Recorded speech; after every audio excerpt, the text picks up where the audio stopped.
Jadi kalau misalkan ya, nah kan orang Muslim itu kan bilangnya, wah ini Kristen tuh menyembah Yesus gitu. Nah kalau itunya selesai gitu ya, mohon maaf, kalau ternyata Kristen itu tidak menyembah Yesus, nah apakah Yesus itu tetap di agama Islam itu bagaimana, menjadi pribadi yang bagaimana?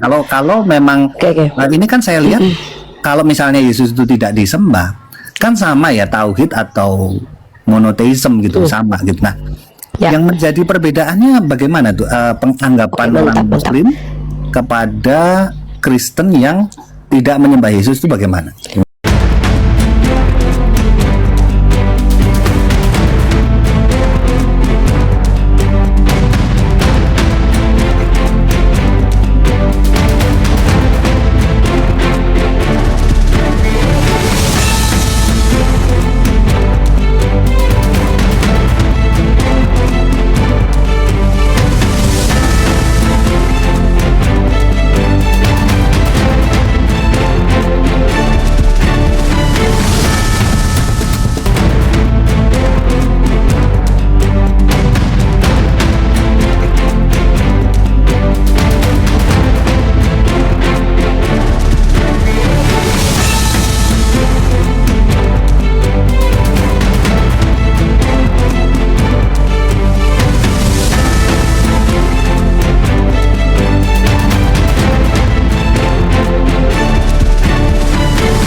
Assalamualaikum warahmatullahi wabarakatuh. Bertemu lagi dengan channel Kristologi Muslim, channel yang akan memperlihatkan diskusi dan debat lintas agama. Pada kesempatan hari ini, semoga kita semua dalam keadaan sehat walafiat, selalu diberikan kesehatan, dan segala macam urusan dilapangkan, dipermudahkan, dan dilancarkan seperti apa yang diharapkan, dan juga diberikan segala kecukupan ekonomi, rezeki yang berlimpah yang tidak pernah habisnya dari Allah Subhanahu wa Ta'ala. Di video kali ini masih seperti biasa, saya akan memperlihatkan diskusi dan debat lintas agama di mana nantinya apologet Islam dan oknum Kristen akan saling bertanya dan menjelaskan agama masing-masing. Yang mana kita akan bisa menilai mana agama yang benar-benar bisa diterima dan dipahami secara akal pikiran manusia yang berakal. Di video ini juga kita akan melihat diskusi dan debat Unirifa dan apologet Islam lain dengan beberapa oknum Kristen yang mana kita bisa mendapatkan ilmu dan pengetahuan tentang ajaran Islam dan ajaran Kristen. Dan bagaimana berjalannya diskusi ini, apakah akan berjalan tenang dan santun atau malah sebaliknya memanas, di mana biasanya oknum Kristen jika tidak sanggup menjawab pertanyaan dan juga tidak terima ajaran dan isi kitabnya dibahas, mereka akan emosi dan marah, bahkan sampai menghujat pribadi atau ajaran. Nah, daripada penasaran dengan diskusi dan debat ini, mari kita simak saja videonya sekarang. Juga mau lewat, gak usahlah dibahas lagi. Karena tidak setiap orang itu menerima perbedaan. Nanti ribut lagi. Ini jangan diterima, maksudnya jangan kalau nanya hal-hal semacam itu nggak usahlah kita. Udah jelas pernyataan saya, udah jelas sikap saya. Tidak ada hal yang perlu diulangi dan disampaikan kembali, begitu. Oke, gue masuk ya. Ya. Jadi gini, sebenarnya kalau kita sebagai umat Islam ya, bersyukur sekali dengan perbedaan Nandar dan Bang Zuma, karena dari perbedaan itu Rudy Yohanes membandingkan bagaimana perbedaan dalam Islam dan perbedaan dalam Kristen. Apa yang disampaikan Kak Sarah dan Bang Rudy Yohanes tadi malam itu, padahal saya mengatakan bahwa Yesus itu Tuhan dan Edis mengatakan Yesus punya Tuhan. Karena memang mayoritas di Kristen lebih peduli kepada orang yang menghujat Islam, akhirnya mereka menghujat Rudy Yohanes sampai ke ubun-ubun dan sumsum tulang belakang. Tapi coba lihat kata Rudy Yohanes, kalian tahu nggak? Wallah, saya bikin status di WhatsApp. Saya bilang begini, alhamdulillah saya bisa berkenalan bersama dengan Bang Zuma dan Nandar. Saya banyak dapat ilmu dari situ. Apa kata Rudy Yohanes membalas itu? Ilmu apa yang kau dapat? Ilmu tabayun. Mantap kata dia.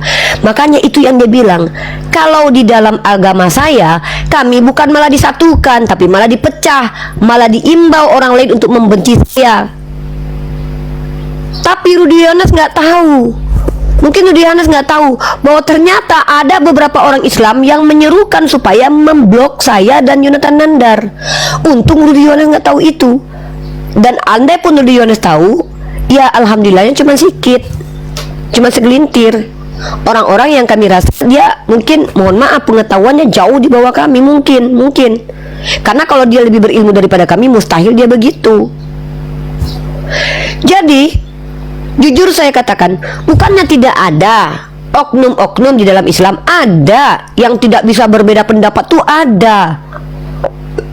Makanya pernah pecah perang Siffin, pecah perang Jamal, itu karena itu. Tetapi yang paling besar dari ini kita lihat adalah ternyata dengan adanya perbedaan ini, Islam menunjukkan kerahmatan lil alaminnya. Kita diajarkan tabayun, kita diajarkan berjiwa besar, kita diajarkan meminta maaf kalau salah. Dan hal itulah yang dipertontonkan dalam polemik itu kemarin. Seharusnya orang Islam yang mengerti bahwa ini sunnatullah yang memang diizinkan oleh Allah, jadikan ini pembelajaran. Masya Allah, Islam berbeda pendapat aja menjadi rahmat, apalagi persatuannya. Tapi yang ternyata yang terjadi adalah bahwa Kristen kalau berbeda pendapat itu saling buka aib. Metatron mengatakan si Agatha butuh botok, si Lina Wijaya membuka mekinya untuk dipakai. Jadi akhirnya yang kita lihat adalah bagaimana kemudian Islam itu menjadi agama yang betul-betul bukan hanya omon-omon rahmatan lil alamin, tapi pada faktanya para apologet membuktikan. Contoh saya, Rifa, kenapa kok abu-abu? Abu-abu itu salah satu warna yang memang warna tai kucing. Tapi kau pikir abu-abu nggak pernah dipakai oleh orang menjadi warna? Banyak orang menggunakan warna abu-abu menjadi warna rumahnya, bajunya. Tidak masalah. Ya tapi kau kan nggak jelas. Tidak jelas dalam kebenaran itu tidak masalah, daripada kau merasa jelas tapi kau dalam ketidakbenaran. Saya masuk surga padahal kau nggak jelas. Padahal kau merasa jelas tapi kau nggak jelas. Lebih baik saya tidak jelas tapi berada di kebenaran. Saya benar. Bersama Nandar saya benar. Bersama Bang Zuma saya benar. Apa masalah? Toh saya tidak mengkhianati Bang Zuma. Memang ada yang saya khianati dari Bang Zuma.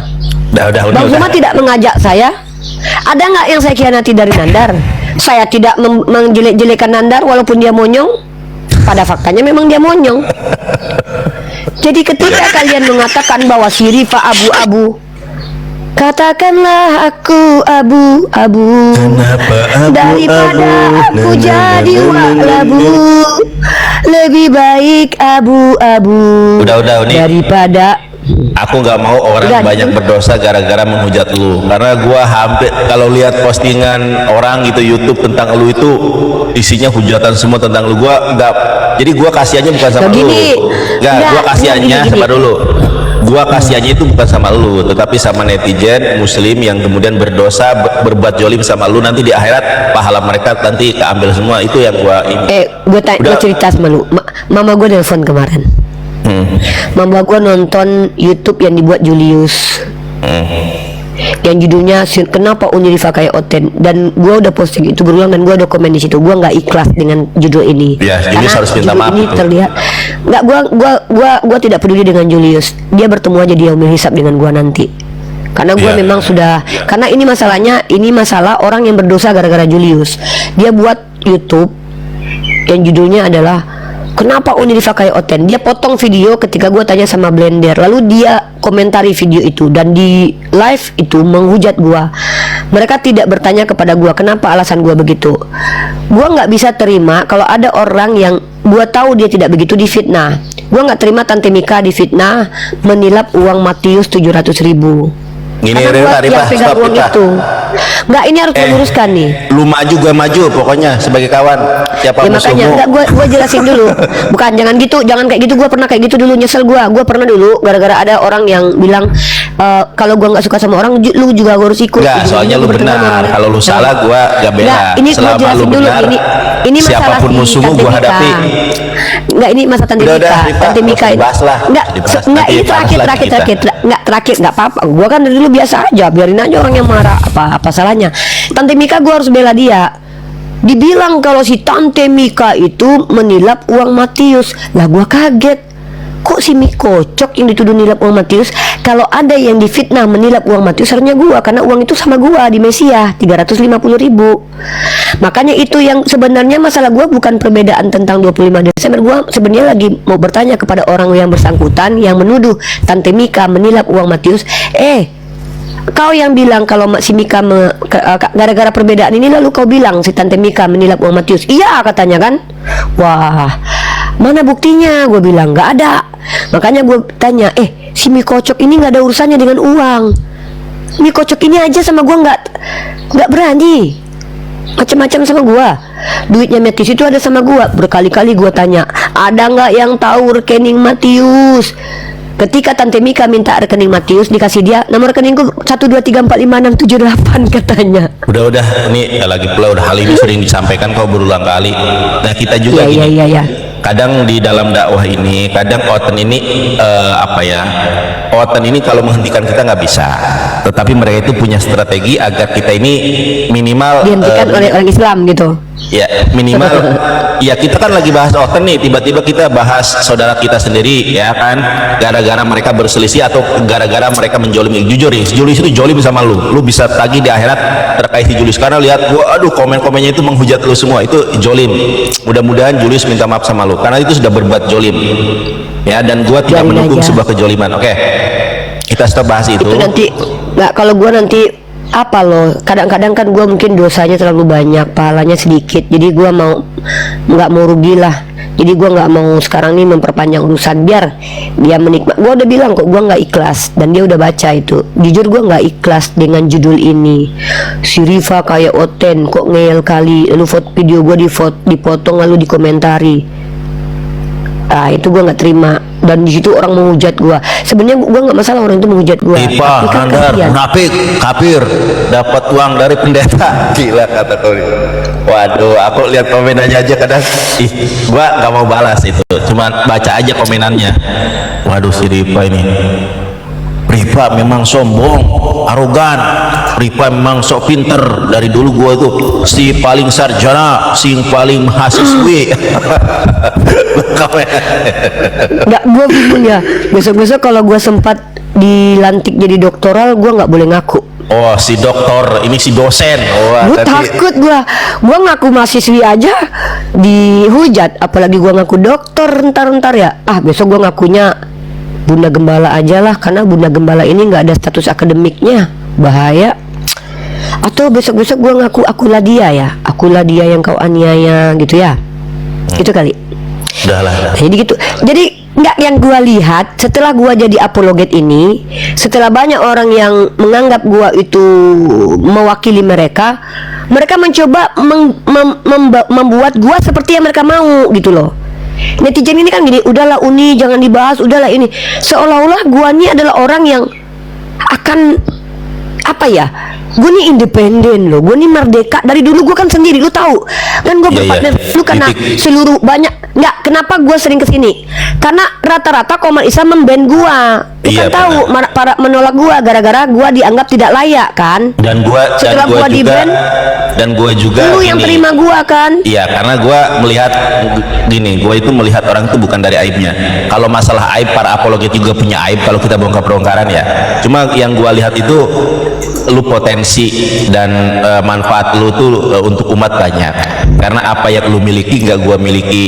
Lu pinter, retorikamu bagus, kemudian lu tuh sensitif, maksudnya sensitivitasnya bagus ya kan. Ketika Oten bicara ini lu langsung kalau gua kan nggak bisa, kalau gua kan mikir dulu. Jadi gua nggak lihat kekurangan. Kenapa jadi gosip, Pak Arianto? Kita ngegosipin diri kita, nggak masalah, kita nggak ngegosipin orang. Iya. Ya sorry ya. Selagi kami berdua saling menggosip diri kami masing-masing, gua ngosipin Nandar nggak masalah, dia ngosipin gua nggak masalah. Gua ini orang-orang pada bisa nggak sih beda? Gua mau nanya. Gua nggak pernah dekat sama siapapun nih. Maksudnya di kalangan apologet itu gua nggak pernah dekat sama siapapun. Sama lu aja, sama yang lain kan gua nggak jarang telepon gue itu. Ya, jarang Dit, nelfon Nandar, gue dulu, bingungnya jangan. gini loh Nandar.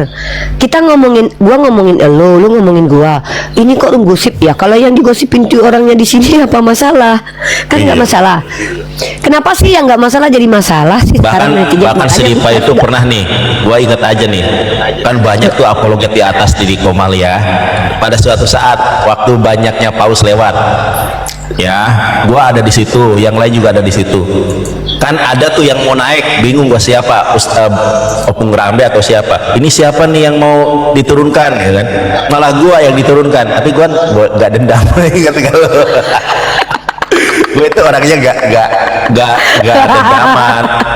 Kan di situ kalau dilihat dari senioritas kan banyak tuh yang istilahnya inilah ya, malah gua yang diturunkan. Maaf ya, Nandar, aku turunkan ya. Ya sebenarnya nggak ada masalah sih, cuma kan kalau orangnya dendaman pas diingat itu, wih Siripan malah gua yang diturunkan. Gua nggak dendam ya. Lo pernah ingat gak? Waduh ya karena kenapa lu yang gue turunin? Karena gue tahu kalau lu orangnya pasti nggak bakalan hati diturunkan. Oh iya bener ya. Berarti gue berprasangka baik sama lu. Oh, berarti pinter lo Kenapa yang lain bener. gak gue turunin? Kenapa gue nggak lain? Karena gue tahu di orang kalau diturunin tersinggung nanti. Ya kalau itu Jadi lu jangan salah menilai. Oh, iya, pinter makanya. juga ya. Kalau iyalah kalau lu lihat misalkannya kalau gue diturunin nih. Ya berarti orang berprasangka baik sama gua karena orang tahu wah si Rifa nggak bakalan tersakiti tersinggung. Tapi kenapa gua nggak diturunin? Berarti orang berpikir wah si Rifa nih nanti kalau nggak diturunin nanti dia kamu kan ada paus. Wah dia kan pengen banget ada paus. Ah, iya, Nggak iya. usah. Iya. Kan? Berarti lu terbalik. Harusnya dulu lu gua dulu gua belum dapat paus, yang lain sudah dapat paus, disuruh turun sama si Rifa. Waduh kata si Rifa nih keterlaluan.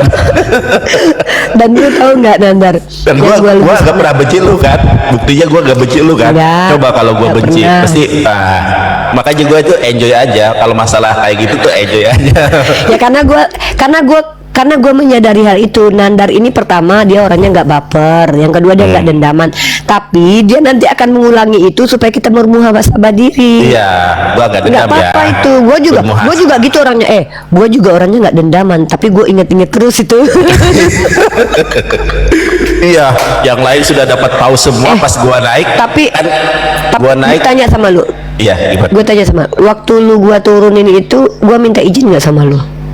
Ya minta sih, Nandar. Nah. Kan masalahnya gua baru naik, terus kan banyak tuh yang mau naik tuh. Ya, si Dewa sudah dapat paus, yang lain Bunda Rahma sudah dapat paus, semuanya udah dapat paus. Gua naik, baru gua naik. Bang Nandar, ini ada yang mau naik nih, Opung Rambe. Gua, waduh, kata saya sudahlah. Ya udah nih. Itulah dilema jadi pemilik Komal tuh gitu loh ya. Wah, Pemilik Komal tuh coba. dilemanya gitu. Coba kalau gua orangnya dendaman, paling gua bikin update status, kurang ajar si Rifa. Gua belum dapat paus di kick, tapi kan gua gak pernah benci sama lo tuh. Gua itu nggak Jangan dendaman. gitu. Satu Ya, lagi ya. Kalau gua sudah dapat paus sih ya nggak apa-apa. Gua belum dapat paus waktu itu. Iya Wah, Bunda, kita lu. lagi curhat. Teman-teman maaf ya kita Nggak, ini lagi kan curhat tentang dulu. kita, bukan tentang orang sih. Iya makanya kita lagi curhat. Satu lagi yang gue bilang, lu masih mending lu minta izin supaya turunin. Gue pernah lagi debat sama Oten, gue lagi ngomong, dikik gue, dikik.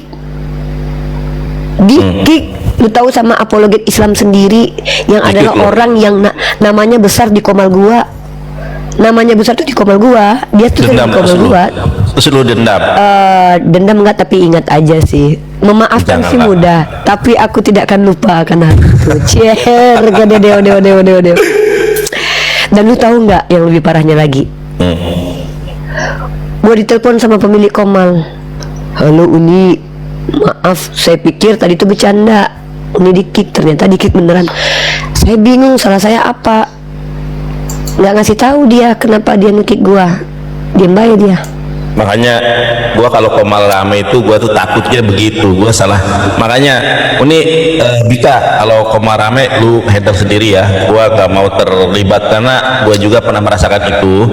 Dan yang kedua, memang ada orang yang gak terima gitu, takutnya gak terima aja.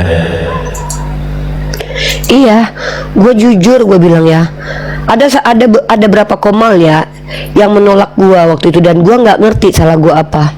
Oh iya, gue tahu kenapa gue ditolak, bahkan gue disuruh berhenti. Gue tahu nggak kenapa? Karena gue dituduh terlibat skandal video seks, wah, dan gue dianggap sebagai bukan lagi representasi muslimah. Wah, ini ada bagus nih. BK Paulus Wati dan Paleno. Gila lu. Otak. Betul. Jadi gitu ceritanya. Jadi waktu itu gue kaget kan. Oh, jadi gue ditolak di room. Ya udah Ya, pas ke room gua ini teman-teman ya. Kenapa? Gua kan nggak pernah dekat sama Rifa. Kenal iya, ada komunikasi kalau hal urgent saja. Kenapa gua sekarang inten Uni jadi narasumber di tempatku? Karena ya awal mulanya karena ditolak sama semuanya. Gua terima. Gua kan nggak pernah bahas itu. Dan orang nyampe telinga gua ada, cuma gua nggak mau. Gua lihat potensinya, gua lihat tuh manfaatnya. Tapi hebat banget ya Nandar, Masya Allah ya. Gue tuh gini loh, kenapa Allah izinkan gue tahu semua yang membicarakan gue, kenapa gue diizinkan tahu? Coba gue nggak ngerti gitu. Ada aja yang nyampaikan screenshot WhatsApp di grup, gue kan bingung gitu. Apakah tujuan Allah memperlihatkan ke gua supaya gua lebih berbenah diri lagi untuk tetap independen, tidak perlu berkoloni dan berkelompok karena pada akhirnya itu merugikan diri gua? Atau apakah Allah sedang mendidik gua supaya gua jangan berharap pujian, supaya gua jangan peduli dengan pujian, supaya gua jangan bersandar ke manusia tapi hanya bersandar kepada Allah? Atau apakah Allah sedang mendidik gua supaya gua lebih berhati-hati berteman dengan banyak orang? Makanya sekarang ini kalau lu lihat daftar WhatsApp gua tuh banyak yang gua blok banyak banget. Bahkan gua memang tidak mau lagi terlibat dengan acara-acara kumpul-kumpul. Makanya kemarin itu sebenarnya gua bisa ada acara terakhir API ya, tapi gua tahan diri gua untuk berkumpul karena gua pikir begini, gua takut nih kalau gua ikut berkumpul, gua cewek sendiri dan gua yang paling manis di antara itu ya kan. Gua yang manis dan imut dan mungil ini biasanya kalau nggak menjadi asbab fitnah, kalau nggak difitnah. Kasihan Ustadz Wafi pernah difitnah sama gua, dibilang gua dihamilin sama Ustadz Wafi. Lu ingat nggak waktu kita ke Bali kumpul bersama-sama? Padahal waktu itu mertua gua ikut. Difitnah tetap juga. aja gua difitnah. Makanya gua bilang, wanita itu sarang fitnah. ya. Lu makanya ulah diem aja, lu nggak usah inilah. Lu sama gua juga. Kasihan. Ya lu sama waktu gua ke ini, lu ingat nggak? Surabaya. Waktu gua pergi ke Masjid Kuba, apa kata fitnahnya? Si Rifa dipakai kores di dalam toilet masjid katanya. Emang gila mulut-mulut mereka. Enggak, guys. kadang fitnah itu menjadi asbab kita masuk surga Rifa. Kan nanti ada. Jadi Rasulullah itu pernah begini. Rasulullah itu pernah bersabda kepada para sahabatnya, berugilah orang-orang yang muflis. Makanya kalau nama jangan muflis Rifa. Muflis itu orang yang rugi, orang yang bangkrut. Janganlah orang-orang yang bangkrut, atau namanya muflis. Kata Rasulullah, muflis.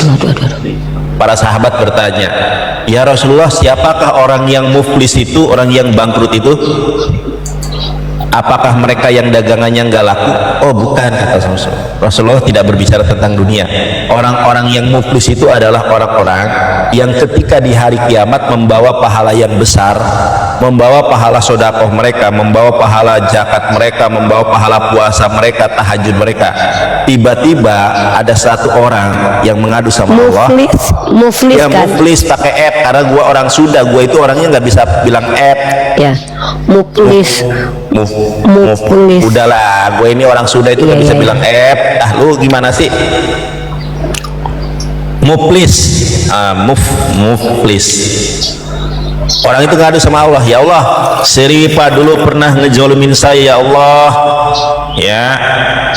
si Rifa ini pernah jolimi saya ya Allah, akhirnya pahala lu ke gua, ya kan, terus masih ada Dosa gua kejoliman ke lu. yang masih ada kejoliman yang lu buat tapi lu udah nggak ada pahala kebaikan, akhirnya dosa gua ke lu, makanya gua nggak mau.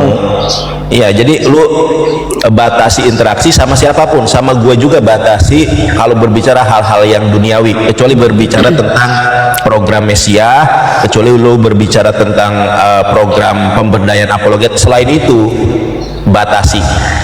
Karena kan ada tuh peribahasa begini, cintailah sesuatu sekedarnya saja. Ini hadis atau hadis kalau cintailah sesuatu sekedarnya saja. Lagu dangdut itu lagunya ada cintai aku. Bukan itu dulu. Cintai sesuatu sekedarnya saja. Boleh jadi yang kau cintai suatu saat akan kau benci, dan bencilah sesuatu sekedarnya saja. Boleh jadi sesuatu yang kau benci suatu saat menjadi yang kau cintai. Makanya gue biasa aja. Lu kalau mendapat komenan yang gak pantas lu biasa aja, tapi nanti di akhirat lu tagih, karena di hari penghakiman nanti kan ya Allah, orang-orang yang menghujat saya datangkan, kita kan nggak kenal akunnya, ya kan, didatangkan. Gitu lu loh. parah lagi gua itu bukan cuman lihat gua dituduh munafik, sok pinter, gua bahkan dituduh, ya maksudnya kayak sebagai penghalang mujahid. Rifa, mandi lumpur saja kau, Bahlul katanya. Lah, emang gue mau mandi lumpur, Oten tapi itu nanti oten, lu jangan terprovokasi, itu oten.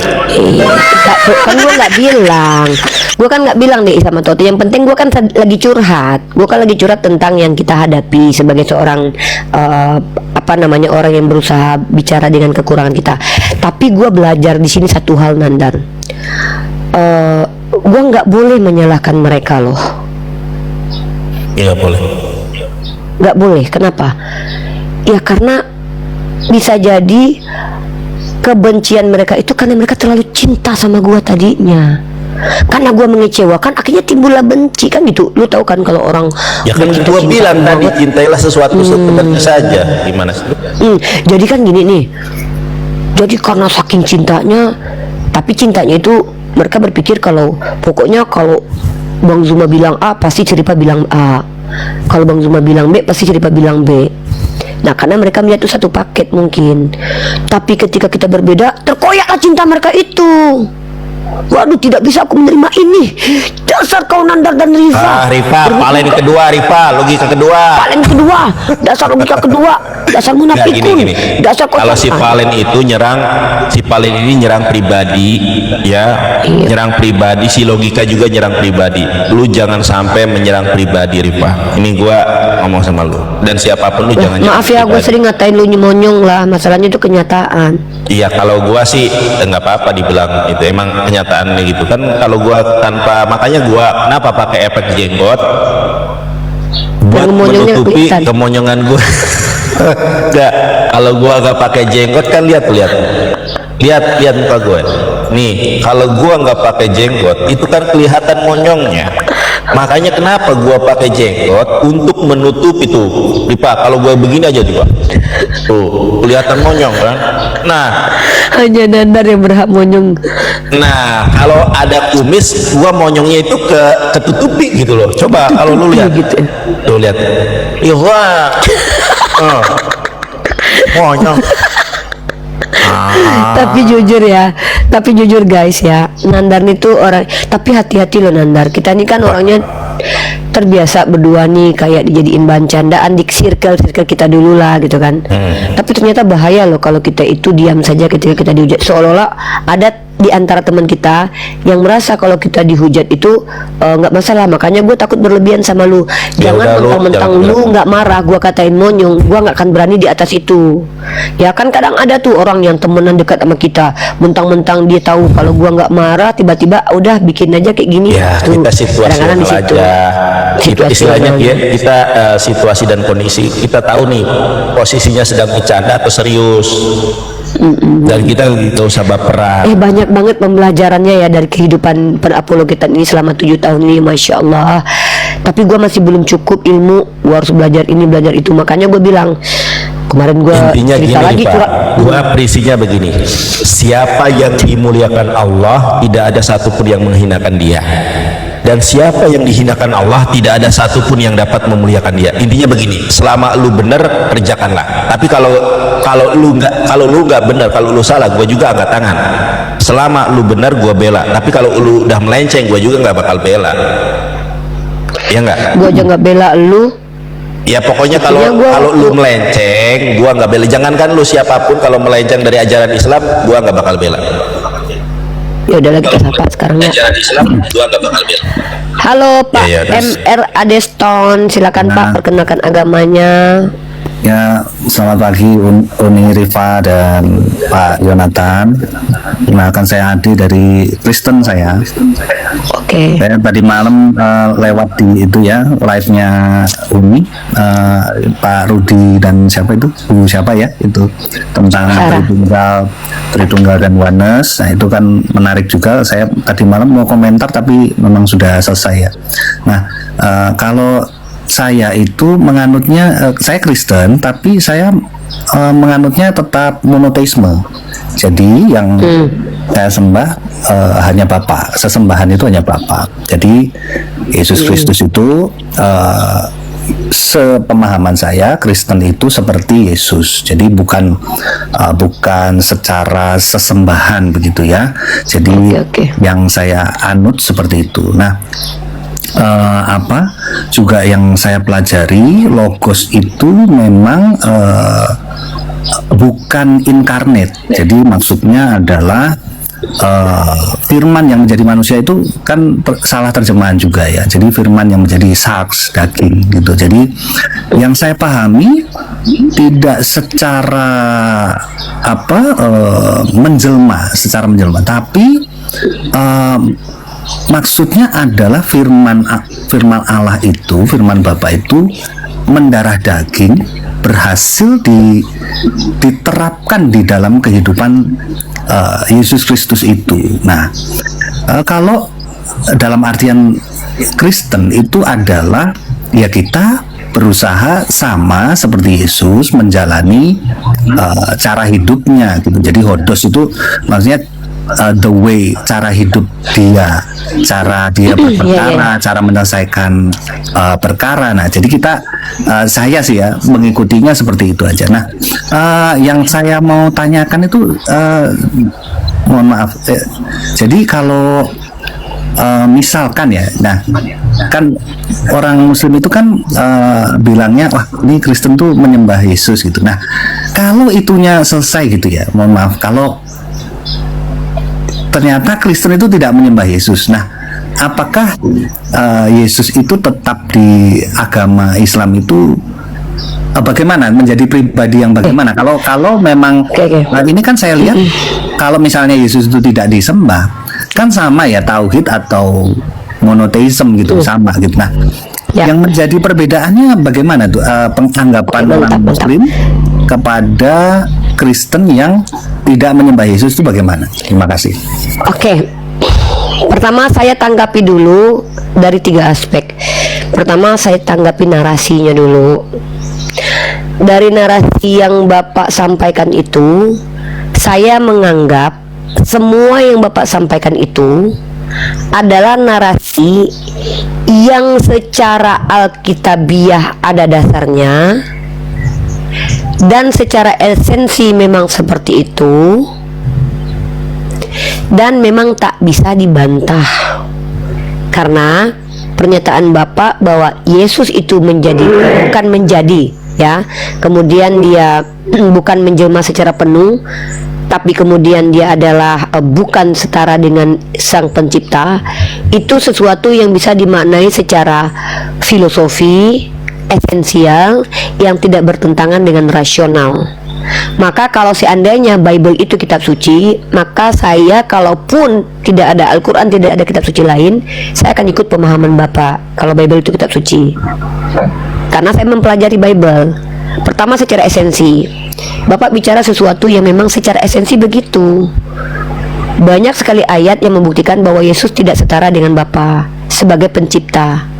Dia adalah, kalaupun dia kita gunakan kata, masih kita anggap Yohanes 1 ayat 1 itu adalah sesuatu yang benar sebagai firman Tuhan, maka tidak mungkin itu dimaknai secara harfiah, karena konsekuensi memaknai secara harfiah itu bertentangan dengan esensi, dengan hakikat. Karena tidak mungkin firman adalah yang berfirman. Tapi cara memahaminya tentu dengan filosofi, pemaknaan secara rasionalitas, perbandingan akal, bahwa yang namanya ciptaan Tuhan itu representasi dari Tuhan, bukan berarti ciptaan adalah Tuhan.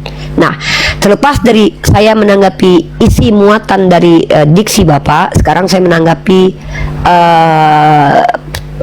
perilaku atau cara penyampaian. Dari cara pengaturan diksi dan narasi Bapak, saya percaya, saya menebak-nebak Bapak orang yang belajar dan terdidik. Yang ketiga adalah dari pengendalian emosi pas bicara, saya melihat Bapak tidak memiliki rasa tendensius kepada saya dan Nandar. Maka saya berharap ini awal yang baik buat kita diskusi ke depan, supaya diskusi ini terbangun menjadi diskusi yang betul-betul mengedukasi, bukan saling menghujat dan saling membenci. Ya, selamat datang di Room Yonatan Nandar. Semoga Bapak standby di sini dengan nyaman, dan seandainya pun nanti ada kekeliruan dari apa yang kami ucapkan, Bapak berhak untuk memperbaiki apa yang menurut Bapak kami salah. Tapi tetap yang namanya adalah mempertahankan argumen, itu hak kita masing-masing. Yang terakhir saya jawab pertanyaannya. Bagaimana pandangan Islam? Saya tidak boleh pandangan sendiri, Pak. Saya harus mengikuti Islam. Dalam pandangan Islam, pendapat Islam kepada orang yang tidak menyembah Nabi Isa Al-Masih Putra Maryam, maka mereka dikatakan bukan orang musyrik, tapi belum tentu tidak masuk kategori kafir. Nah, kita bahas secara etimologi dulu nih. Dalam etimologi kata kafaro, itu artinya orang yang menutup diri. Menutup diri ini adalah orang yang menolak, tidak menerima ajaran dari nabi-nabi. Masa kepemimpinan Nabi Isa itu pada masanya menjadi seorang nabi, tapi statusnya tetap seorang nabi walaupun masanya sudah tidak lagi. Pada waktu itu Nabi Ibrahim ketika masa kenabiannya dia sudah wafat dan umatnya sudah tidak ada, dia tetap seorang nabi, karena esensi nabi itu adalah dirinya sendiri. Dan Nabi Daud juga begitu, Nabi Musa juga begitu, Nabi Isa pun sama. Memang dia diutus untuk kaumnya, bukan berarti esensi kenabiannya tetap hilang. Tetap dia sebagai seorang nabi. Beda dengan kita. Kalau Pak Soekarno itu meninggal, dia bukan lagi presiden, tapi mantan presiden.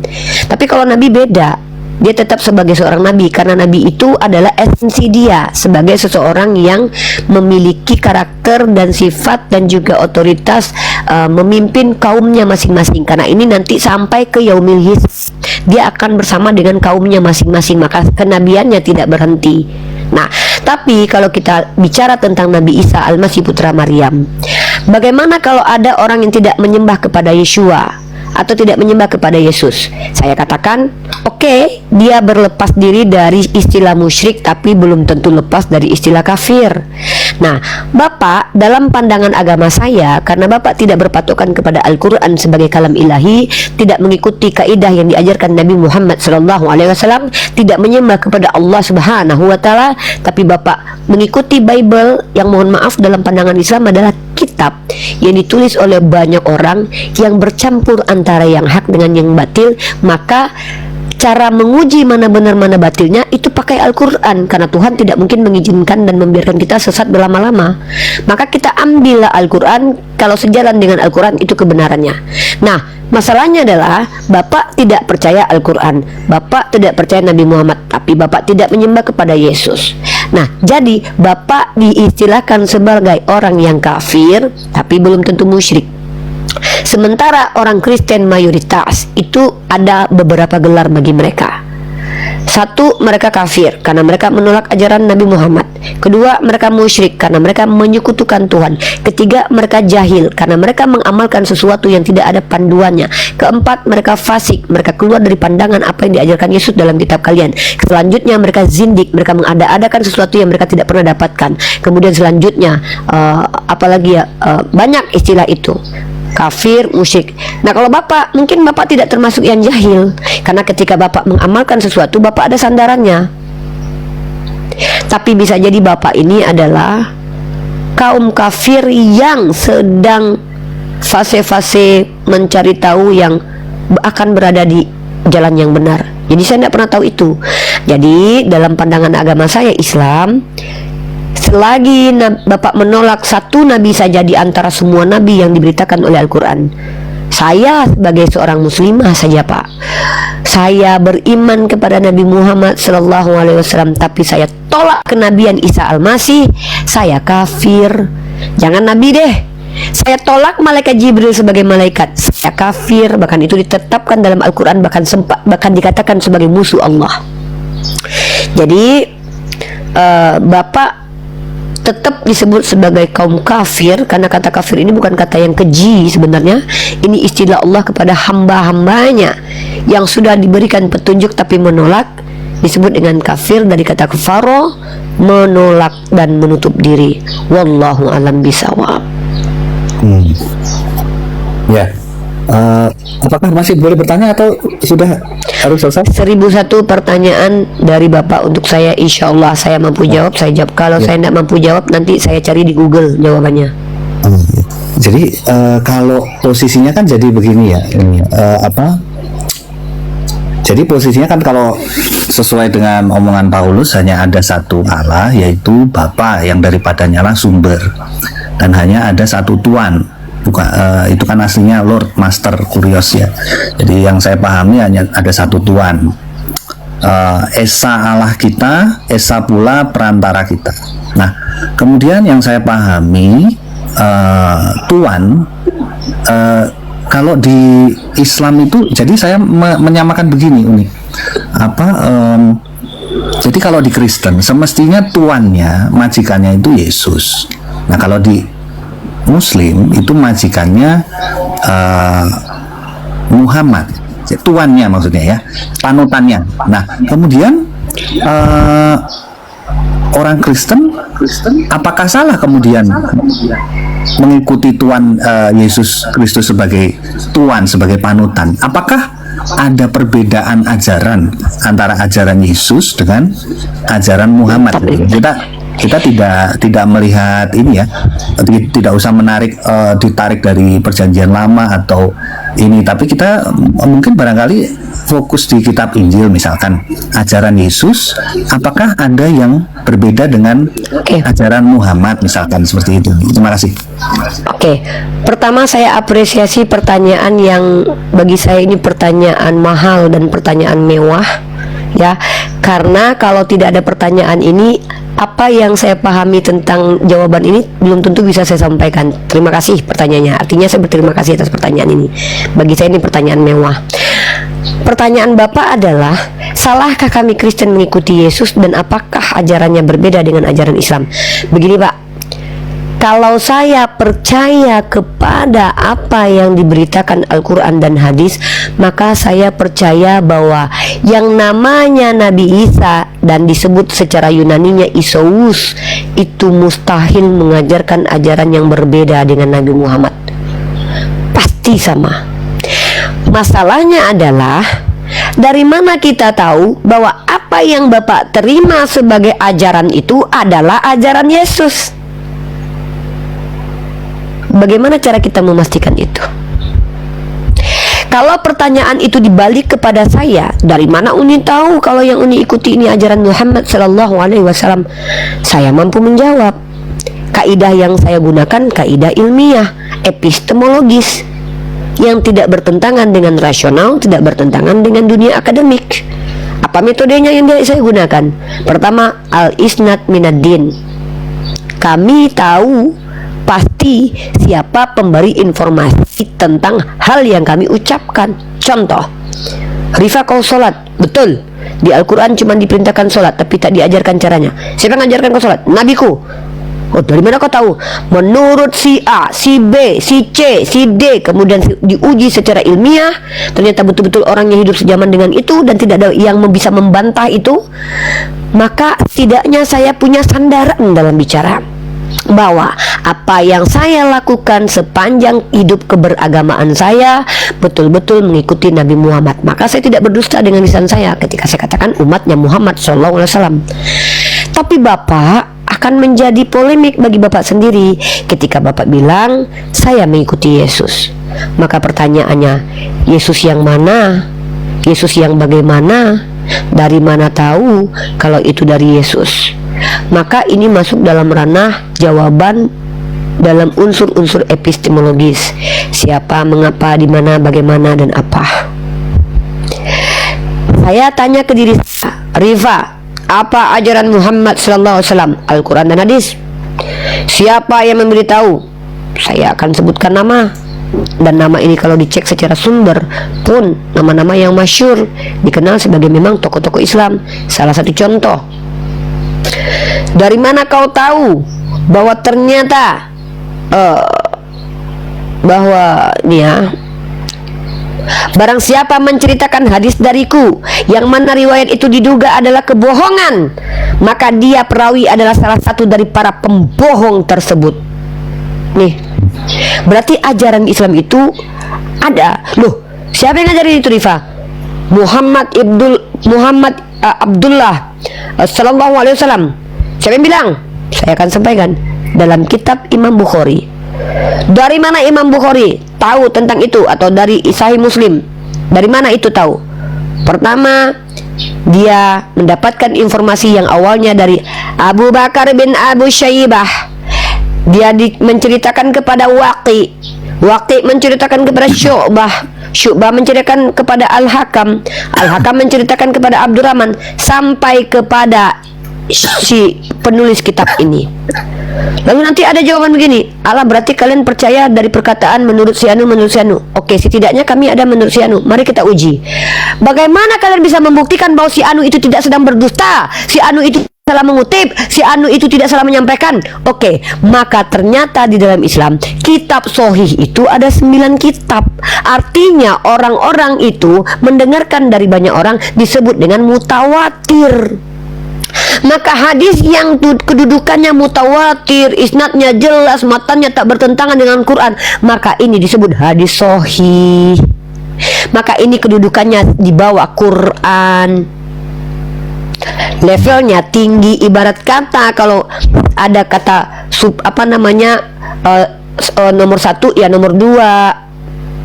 Nah, probabilitas salahnya itu kecil, kecuali memang ada yang bisa membantah.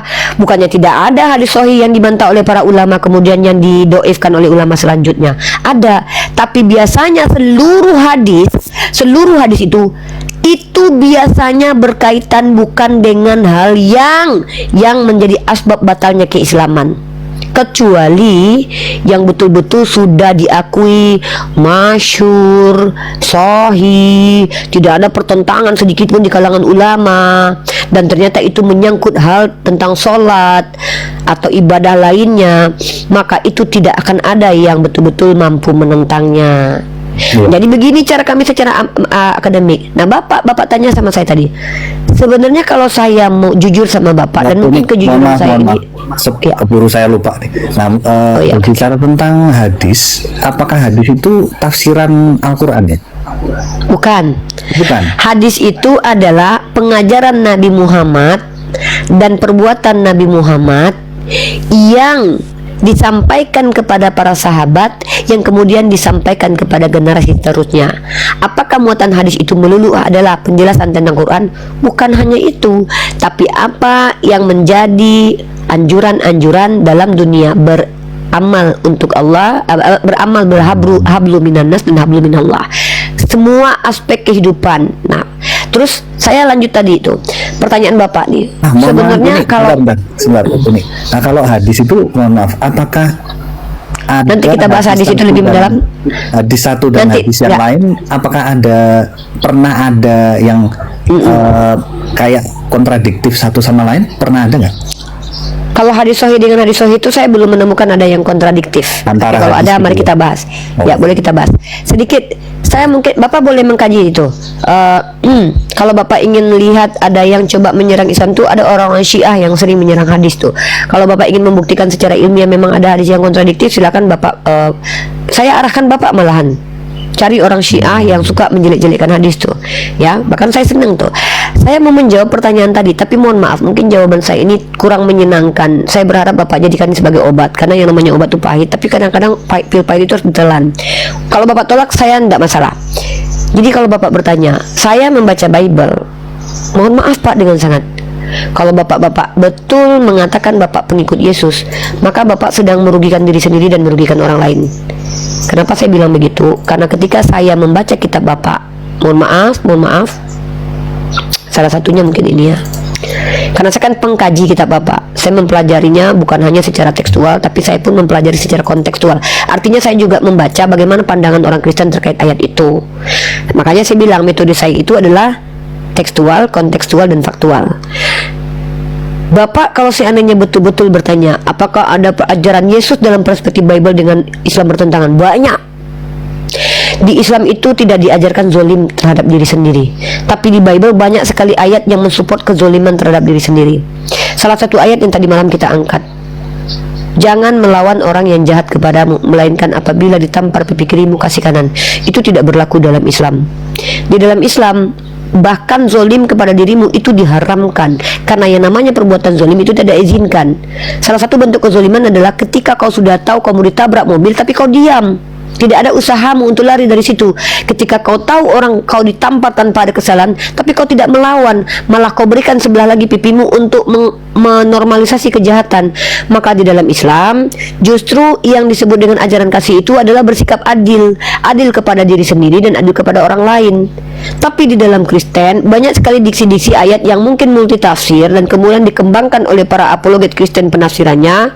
Tetapi secara tekstual dan kontekstualnya kita bisa melihat bagaimana ajaran di Kristen itu implikasinya adalah merugikan penganut Kristen sendiri, walaupun tidak ada umat Kristen yang berani melakukannya itu. Makanya saya selalu bilang, umat Kristen ini adalah umat yang ngaku-ngaku pengikut Yesus tapi padahal tidak. Mohon maaf, ini agak menyakitkan Pak, tanpa mengurangi rasa hormat. Dan kita bisa berdiskusi tentang hal ini. Itu salah satu contoh. Yang kedua saya kasih contoh lagi. Dalam 1 Petrus pasal kedua nomor 18 sampai 19. Silakan dibaca. Apa kata Paulus? Hamba-hamba taatlah kepada majikan, bukan hanya kepada majikan yang baik, tapi juga kepada majikan yang bengis. Dan Bapak tahu tidak? Secara tekstual ini mengajarkan bahwa kalau kau jadi budak, kau nggak boleh merdeka. Kau tetap harus patuh kepada majikan kau walaupun jahat dia. Jangan kau lawan, kau biarkan saja. Dan secara konsekuensi ini melegalkan kejahatan, menormalisasi kejahatan. Dan secara implikasi lapangan secara faktual, mungkin Bapak pernah tidak mendengarkan salah satu kutipan dari Presiden Kenya. Presiden Kenya itu sangat masyhur kutipannya kalau di jurnal-jurnal ilmiah itu. Apa kata dia nih? Boleh Bapak cek nanti. When missionaries arrive, they had Bible, we had the land. When they touch us, pray with close eye. When we open them, they had our land and we had the Bible. Apa kata mereka? Ketika misionaris datang ke kampung kami, ke daerah kami punya tanah, mereka punya Bible. Tapi ketika mereka ajarkan kami berdoa dengan menutup mata, mereka ambil tanah kami dan mereka kasih kami Bible. Ini satir yang sangat keras sebenarnya kalau dipikirkan secara matang. Bagaimana kemudian adanya Bible perbudakan, adanya kitab Bible yang khusus untuk budak, di mana di situ ternyata ada ayat-ayat yang mensupport perbudakan. Jadi kalau ajaran Yesus itu ajaran yang benar dari Tuhan, mustahil dia mengajarkan untuk merugikan diri sendiri. Bahkan ketika dia mengajarkan apabila ditampar pipi kiri kasih kanan, waktu dia ditampar hansip Romawi, apakah dia berikan pipi sebelahnya? Tidak. Apa yang dia katakan sebagai bentuk perlawanan? Apa salah saya? Ini Islami sekali Pak. Islam itu adalah yang menghargai dirinya sendiri baru menghargai orang lain, karena perintahnya cintai orang lain seperti kau mencintai dirimu. Bagaimana mau mencintai orang lain sementara diri kita tidak kita hargai? Ketika kita ditelanjangi kita diam, lalu kita diperintahkan cintai orang lain seperti mencintai dirimu. Dirimu sendiri ditelanjangi kau diam. Maka kenapa Islam sangat keras membantah wa ma qataluhu wa ma salabuhu? Karena apa? Mustahil Nabi Yesus itu merendahkan dirinya. Kenapa? Karena dia mengajarkan kasih sesamamu seperti mengasihi dirimu sendiri. Loh, dirinya sendiri tidak dikasihi kok bisa ngajarin orang supaya ngasihi orang lain? Jadi ini kontradiksi. Ini bertentangan secara rasional. Maka kenapa saya, Rifayadi Putri binti Yadiman, calon suami, calon istri nggak tahu siapa nanti, itu tidak percaya seluruh isi Bible Bapak itu adalah perkataan Yeshua. Bahkan bukan saya saja, bahkan ada salah satu seminar dari para scholar Kristen berkumpul, lalu kemudian mendiskusikan mana perkataan Yesus mana bukan. Ternyata mereka sepakati perkataan Yesus hanya sekian 18%. Maka dengan demikian, jangankan kami umat Islam, ketika Nabi saya 1400 tahun lalu berkata melalui lisannya Ibnu Abbas bahwa kitabnya kalian itu telah bercampur dengan yang hak dengan yang batil, bukan berarti kami tolak semua, tapi ada batilnya. Makanya supaya saya nih dalam Islam itu aturannya begini mainnya, Pak. Kalau ada air minum yang jernih tapi kau ragu bahwa di dalamnya ada racun, supaya kau aman lebih baik kau tinggalkan. Maka itu kenapa kami tidak boleh menjadikan Bible sebagai sandaran berkeyakinan, tapi kami ambil itu sebagai hal yang boleh kami kaji. Makanya kalau Bapak lihat saya berdiskusi itu selalu mengutip Bible. Bukan saya ingin memijak Bible, bukan saya ingin meludahi, bukan saya juga ingin menjadikan sebagai sandaran keyakinan, tapi saya ingin menjadikan itu bahan godokan kita sebagai bahan kajian. Bagaimana pendapat kalian? Masa Tuhan ngajarin begini? Masa begini?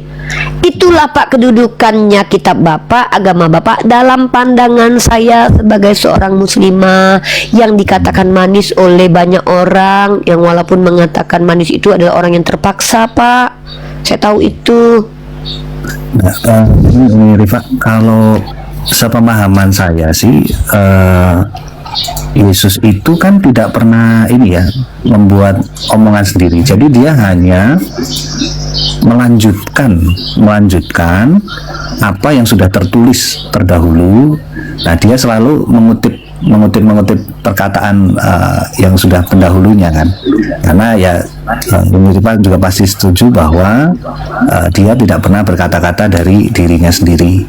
Sepakat. Jadi, kemudian dan dia tidak dapat berbuat. Kenapa? Enggak, maaf saya potong. Ada Ustadz Pelik mau naik ke atas. Silakan lanjut lagi, maaf. Mau ngomong apa tadi? Sorry. Nah, oh iya, astagfirullah, maaf. Kemudian dia dia istilahnya hanya melanjutkan. Nah, kalau sepemahaman saya, mohon maaf ya. Jadi manusia sejak dulu itu, Pak, itu tidak pernah berhasil mentaati hukum kan, mentaati Torah. Nah, kemudian kalau kita lihat di Matius 5 ayat 17 sampai 48 itu kan, itu berbicara tentang bagaimana Yesus itu mengenapi hukum Torah atau mengenapi Torah. Nah, kemudian kemarin saya sudah bahas, lihat Yusuf PI juga, dia bertanya kenapa Yesus mengenapi, Paulus meniadakan gitu ya. Nah, kemarin saya jelaskan di situ bahwa sebenarnya itu bukan meniadakan hukumnya, tapi bagaimana cara meniadakan kutuk akibat dari tidak mentaati Torah Tuhan. Nah, karena sejak dulu kan kita sama-sama tahu bahwa manusia itu cenderungnya jahat, selalu membunuh utusan Tuhan, membunuh nabi-nabi Tuhan. Nah, demikian pula termasuk Yesus ya itu dibunuh juga. Nah, jadi kecenderungan yang seperti ini bagaimana caranya supaya tercipta keseimbangan dan harmoni begitu kan. Nah, jadi kalau sepemahaman saya, mohon maaf, Yesus ini datang dengan ajaran-ajaran yang tadi itu, Umi Rifa, bahwa kalau ini mengasihi saudara berikan nyawa. Ibaratnya lu pengen bunuh gua, ya udah gua kasih nyawa gua gitu, asal lu seneng. Jadi sebenarnya penebusan darah itu saya juga nggak setuju sih, Umi Rifa. Itu nanti saya bawa dalam disertasi saya, bahwa itu saya bikin kritik terhadap doktrin penebusan kutuk dan dosa oleh darah Yesus. Nah, itu sebenarnya nanti saya bantu disertasi Bapak memberikan beberapa karya ilmiah dari sudut pandang Islam dan Kristen terkait tentang penebusan dosa, kalau Bapak berkenan. Iya. Nggak apa-apa lah, saya nggak dibawa-bawa di situ. Terima kasih. Mau apa tadi? Nah, itu termasuk itu nyambungnya itu, Umi Eva. Jadi ketika kita memahaminya secara ini, wah, Yeskiel kan bilang tidak bisa orang menanggung dosanya. Nah, itu semua jadi hanya dengan satu kata itu, Umi Eva. Ketika Yesus disalib, dia berkata seperti ini, Bapa, ampunilah mereka karena mereka tidak tahu apa yang mereka perbuat. Jadi untuk orang untuk menghapus dosa itu, kita itu makanya dia mengajarkan juga ampuni sesama. Nah, dengan ajaran seperti ini, mengampuni sesama, bahkan kita ibaratnya mengalah ya. Kalau tadi mungkin kita berbeda boleh ya, Mirifa ya. Boleh. Kita kalau Sangat. mengalah gitu ya. Tadi kalau pemahaman Islam kan, wah kalau ini zulim terhadap diri sendiri, silahkan. Nah, tapi kalau pemahaman saya itu ketika orang lain berniat jahat pada kita, yang penting kita nggak jahat ke dia. Bagaimana caranya? Nah, itu hanya saya dapat itu di pengajaran di Injil gitu. Nah, saya sih belum belajar Al-Quran ya, lebih dalam. Makanya belum belajar Islam lebih dalam. Tapi sementara ini saya sudah mendapatkan dari situ. Makanya tadi saya bertanya, apakah ada perbedaan antara ajaran Yesus ya, kita nggak usah tarik. Nah, karena termnya adalah ajaran Yesus itu tinggal mengenapi yang lalu-lalu aja.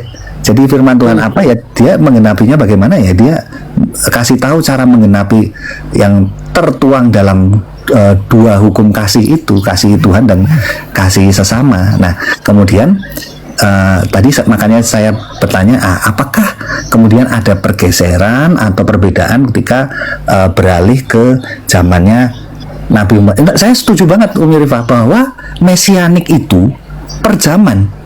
Bahkan per Yesus itu untuk Israel saya pun setuju. Nah, kemudian mesianik berikutnya dilanjutkan bahwa ada pokok keselamatan di zaman-zamannya gitu loh.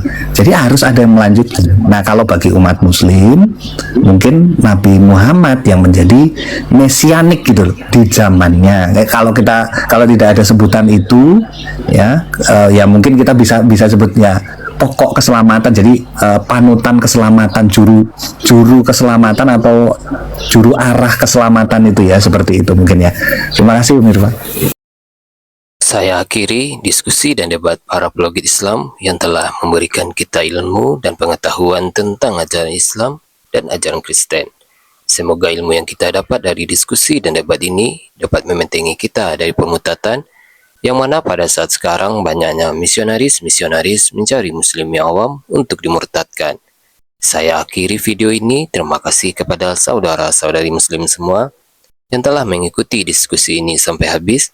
Sampai ketemu lagi dan nantikan video-video diskusi dan debat apologet Islam selanjutnya.